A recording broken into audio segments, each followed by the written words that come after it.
दोस्तों सुप्रभात, good morning सभी को। आज के दिन बात करना बहुत सारे मुद्दों पर बहुत ज़रूरी है, चाहे वो सामाजिक समरसता हो, वो विचारों की अभिव्यक्ति हो, वो मौलिक अधिकारों की बात हो। लेकिन जो सबसे ज़्यादा ज़रूरी बात मुझे लगती है, वो है सामाजिक न्याय या सोशल जस्टिस। सोशल जस्टिस हमारे संविधान के प्रिएम्बल का या प्रस्तावना का एक मुख्य अंग है। लेकिन हम अपने जीवन में सोशल जस्टिस को कितने अ, महत्वपूर्ण रूप में महसूस करते हैं, और सिर्फ महसूस ही करना नहीं, उसको हम अपने जीवन का अभिन्न अंग बना पाते हैं, इस पे आज चर्चा करते हैं।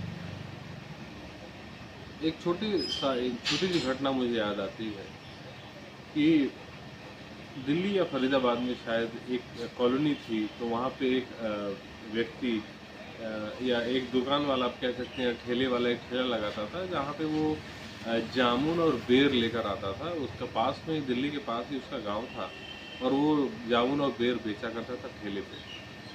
तो वहाँ पे उसी कॉलोनी में बहुत सारे घर थे, और उसी घर में एक परिवार से एक लड़का निकलता था अक्सर, और उस ठेले के पास आकर अपने मनपसंद बेर या जामुन खरीदा करता था। एक बार यूँ हुआ कि कुछ दिनों तक वहाँ कुछ ऐसा उपद्रव हुआ, कुछ बवाल हुआ, और वो ठेले वाले को पुलिस ने आने से मना कर दिया। फिर वो लड़का जानता भी था इस घटना को, उससे अवगत भी था, और कुछ दिनों बाद जब सब कुछ सामान्य हुआ तो वो ठेले वाला वापस आया और उसे फिर ठेला लगाया। तो वो लड़का उस परिवार का वो आता है और उससे बोलता है कि भैया आप एक पाव या आधा किलो जो है बेर दे दीजिए। और जब वो तौल रहा था तो फिर उससे जिक्र होने लगा, बातें होने लगी उस लड़के की कि भैया आप कहाँ चले गए थे। तो उसने बताया कि यहाँ पे कुछ उपद्रव बवाल हो गया था, तो पुलिस ने कहा था कि कुछ दिनों के लिए तुम ठेला लगाना बंद कर दो। फिर उस लड़के ने आगे इससे बात करना शुरू की। तो उस बातों में कहा कि भैया आपको लगता है कि अगर आप यहाँ नहीं आ पाते तो आप अपना घर नहीं चला पाएंगे, क्योंकि आपकी कोई बिक्री नहीं होगी। तो ठेले वाले ने कहा कि भैया ऐसा थोड़ा बहुत होता है, लेकिन ठीक है, यहाँ नहीं, हम कहीं और चले जाते हैं, और वहाँ थोड़ा कम दाम भी मिलता है, लेकिन हाँ बिक्री तो हो ही जाती है, घर तो चल ही जाता है, क्योंकि घर चलाना भी है।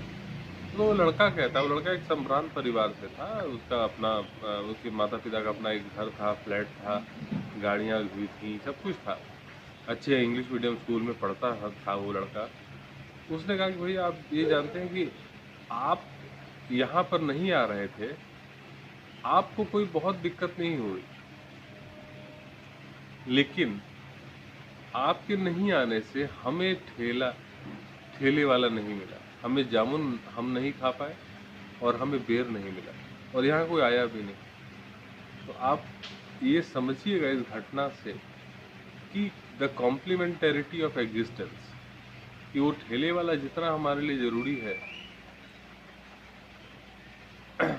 हम उसके लिए उतने ज़रूरी नहीं। ऐसे बहुत सारे एलिमेंट्स हैं, या ऐसे आप बहुत सारे लोग हैं हमारे समाज में जो हमसे बहुत कमतर हैं, बहुत आप कह सकते हैं कि क्लास लेवल पे बहुत कम है, छोटे हैं, नीचे हैं, लेकिन उनकी जो इम्पोर्टेंस है हमारी ज़िंदगी में, वो इर्रिप्लेसेबल है। उनको उनको कोई भी सब्स्टिट्यूट नहीं कर सकता। हालांकि अगर वो दुकान यहाँ छोड़ के कहीं और लगाएं तो वो अपनी ज़िंदगी चला सकते हैं। इससे मैं एक डायमेंशन ऐड करना चाहता हूँ, द कॉम्प्लीमेंटरिटी ऑफ एग्जिस्टेंस, कि हमारे आस-पास जो सामाजिक जो भी दायरा आपको दिखता है, या जो भी उसमें आपको लोग दिखते हैं, अलग-अलग धर्म, संप्रदाय, जाति के लोग, या अलग-अलग क्लास के लोग, middle lower middle class, upper middle class, या हायर मिडिल क्लास, या रिच क्लास, या पुअर क्लास, ये सब जो बने हुए हैं आपस में, वो आप समझ लीजिए कि हमारा समाज एक थ्रेड है, और ये सभी क्लासेस मोती हैं।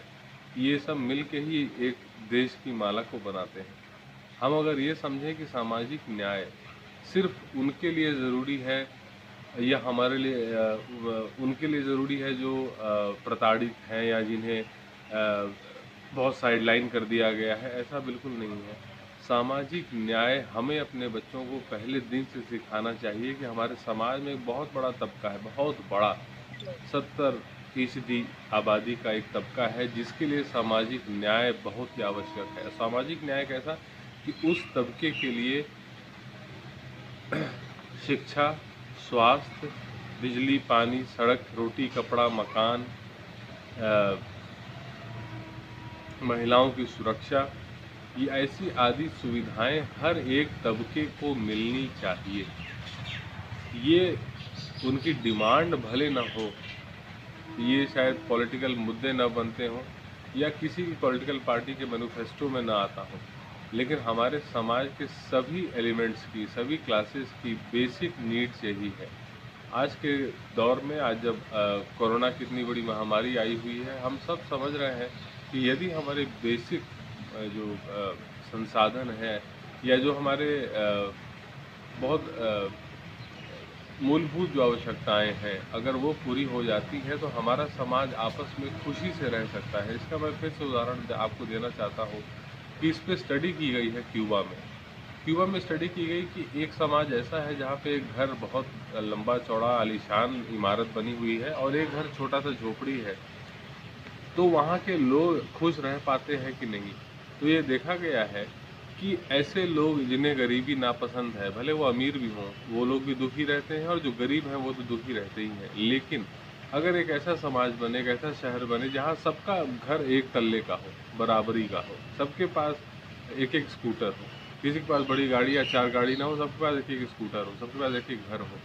अगर ये इक्वालिटी आ जाती है, तो हमारे अंदर जो सेटिस्फैक्शन का लेवल होता है, कंटेंटमेंट का लेवल होता है, वो बहुत अधिक बढ़ जाता है और समाज के अंदर जो एनिमोसिटी होती है डिफरेंट क्लासेस के बीच में, एक तरीके का जो आप कह सकते हैं कि जो बिटरनेस होती है वो घट जाती है यदि इक्वालिटी आती है। अक्सर लोग ये बात करते हैं कि सोशलिज्म ने क्या किया, कैपिटलिज्म ही आगे प्रॉस्पेरिटी लाता है। प्रॉस्पेरिटी बिल्कुल लाता है कैपिटलिज्म, लेकिन एक बहुत छोटे तबके के लिए। हमारे समाज में जो ऑक्सफैम की स्टडी बोलती है कि 58% वेल्थ जो है हमारी सोसाइटी का, वो टॉप 1% लोगों के पास है। अगर आप यही इस 58% वेल्थ को इक्वली डिवाइड करके देखते हैं तो जितने भी लोग हैं वो, उनके अंदर आपस में बिटरनेस नहीं होती है। हमारे समाज में आज एक तबका दूसरे तबके से नफरत करता है। We as Indians don't love Indians, चाहे वो जाति के आधार पे हो, चाहे धर्म के आधार पे हो, चाहे वो पॉलिटिकल इंक्लिनेशन के आधार पे हो। बहुत सारे आधार हैं, बहुत सारे फ्रैक्चर्स हैं, लेकिन जब तक हम सामाजिक न्याय, सोशल जस्टिस, जो हम सभी के लिए इम्पॉर्टेंट है, इसको इंश्योर नहीं करते, तब तक समाज का एक तबका दूसरे से प्रेम करना नहीं सीखेगा। बहुत सारा ऐसा देश है कि आपको लगता है कि एक चाइनीज़ दूसरे चाइनीज़ से नफरत करता है, या एक पाकिस्तानी दूसरे पाकिस्तानी से नफरत करता है। हो सकता है करता हो।